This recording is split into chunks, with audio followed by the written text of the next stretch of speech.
first step in buying a home is always getting a pre-qualification. So a pre-qualification is very similar to a pre-approval. A lot of times it's called a pre-approval, but it's actually a lighter version of the two. So getting pre-qualified is simply having a conversation with a lender and filling out an application. So the application is going to include questions about your income, about debts that you have, and it's going to compare that against your credit score. The lender then will be able to tell you what programs are available for you, and he's going to be able to tell you what you qualify for. Now, of course, you don't have to borrow as much as they offer, but it's always a good idea to know what is available to you. I always recommend that you do the pre-qualification as early on as possible, even if it's 6 months or a year before you actually intend to purchase. There's a couple reasons for that. Number one, you're going to have more insight on what's on your credit report. If you need to pay something off or pay something down, the lender will be able to tell you how that will affect your credit score. Sometimes a 5 or 10% increase in your credit score opens up another program for you. So it's always a good idea to be strategizing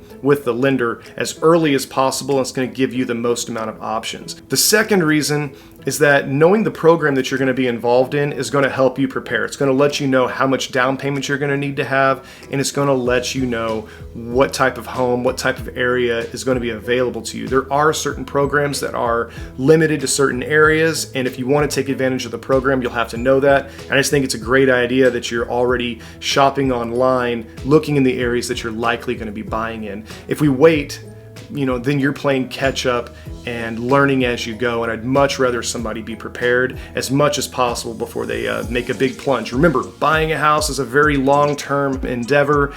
I can tell you I bought a house that I planned on staying in for 2 years and I stayed there for 12. So I would never want you to go lightly into this. And let's make sure we're doing all of our homework. One of the biggest pieces is definitely knowing how much it's going to cost to own that house.